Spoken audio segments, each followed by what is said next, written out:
Look at that fancy intro. Of course, you know me. My name's Cody, as you already know. Go ahead and do this. This is the first one, blog number 1. It's going to be a sports video blog. Need a name for it first off. So, the person who can give me the best name will go ahead and get you a prize or something to name this blog. It's going to be a sports blog, basically, sports video blog. Nothing too special, nothing too fancy. You don't need to know a lot about sports. I'm just going to try to give it to you straight here and there, little stats and in-depth stuff, but it's mainly going to be for the person who really doesn't know a lot about sports. It's just going to give you the information that you need so you can go out and talk about it in the world. Go ahead and think about it, apply it when you see it. Because right now, a lot of the sports stuff going on right now, it's all over the place. You're not gonna be able to avoid it, hide away from it. One of the things you're not gonna be able to hide away from is we're gonna go ahead and get right into this here. On June 23rd, 2010, our first sports blog is the World Cup. Without a doubt, today probably one of the most exciting days in the World Cup.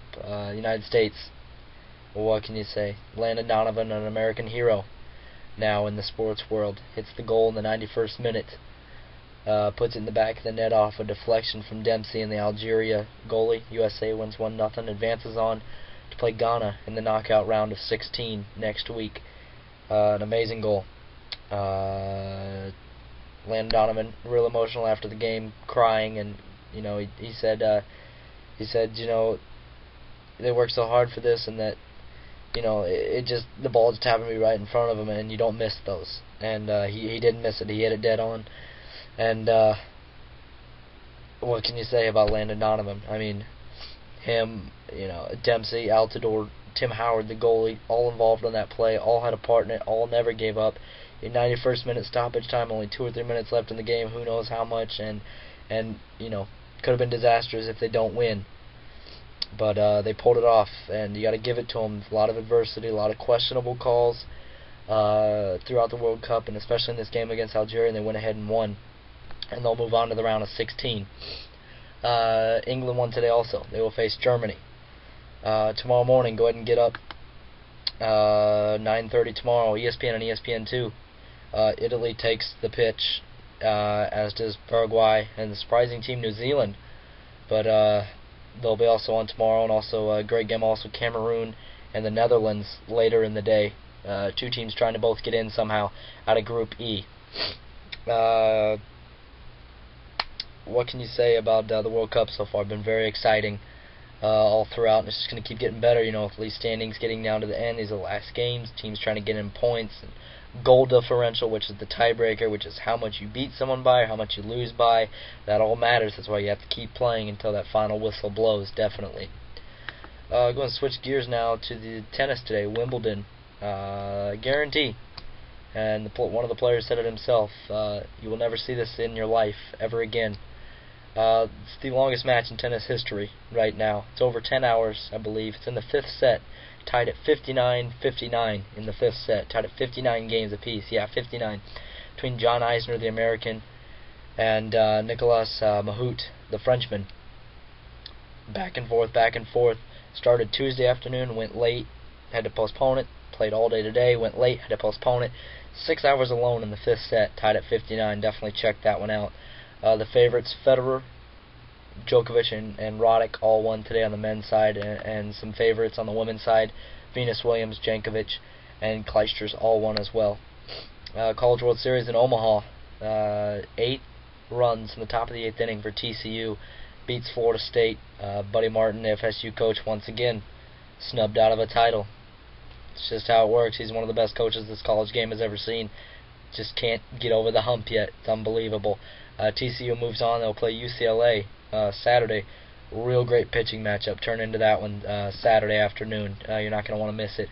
UCLA and TCU. Clemson beat Oklahoma today in their rained finished game. Clemson goes ahead and takes the win 6-4. Switch to Major League Baseball real quick. Freddie Gonzalez, the Marlins manager, fired today after 3 seasons. Woke up, saw that this morning, was very surprised. Marlins have the lowest payroll in all of baseball, the cheapest team, if you will, in terms of players and value, and very young, very talented. I think he got the door a little bit too early. I honestly do. It's a tough division. Phillies, seem to be winning it now every year. The Mets leading, playing some great hot baseball. The Braves leading the division, I think, right now, and the Nationals up and coming. You know, real tough for Freddie Gonzalez and the Marlins. Their AAA manager will be the interim manager for the time being. And speaking of the Nationals, Steven Strasburg took his first loss today. Can't say I'm surprised. Guys are starting to hit him more. Guys getting on base more. It's only going to be a matter of time before these hitters start picking him up and looking him on videotape. And he's now a major league pitcher now. Guys are starting to get to him, but he's starting to figure it out. And he's still got some nasty stuff. I believe he had 9 strikeouts today. Still, even though losing to the Royals 1-0. Real quick, also NBA. Lakers coach Phil Jackson said he's leaning towards retiring today. Great career. He has 11 championships. Probably arguably the greatest NBA coach of all time. I'm gonna go ahead and maybe hang it up here. They say if when you go out, you always want to go out on top, and you can't deny that right now. He definitely deserves to go out on top. Excuse me. So he does a lot of talking also, but this definitely could be the time I could see him going, and it'd be a shame, but he's one of the greatest coaches. He can go whenever he wants. And real quick, also Henrik Sedin won the Hart Trophy in the NHL. That's their most valuable player award. But that's basically going to be it here for this first sports blog. Hope you enjoyed it. It's real quick today. Not too much. Don't really know what you guys want to talk about, how you want to take this. It's going to be between me and you, basically. And try to teach you a little bit. Try to get your insight on it. Try to open your eyes up to some other things maybe you don't know about in the sports world, and some things I think that are interesting. Just doing this basically to kind of jumpstart maybe something. I don't know. I know I want to do this. Those who know me know I'm all into sports. Definitely want to do something with sports for my life. And I think this is a great way to get it started. But definitely I need that name. Someone come up with it. Let me know. Type it up to me. Comment it. Whatever. Questions, comments, feedback, concern. I'd love it. And I'll do this as often as I feel like it. And I'll see you when I see you. Take care.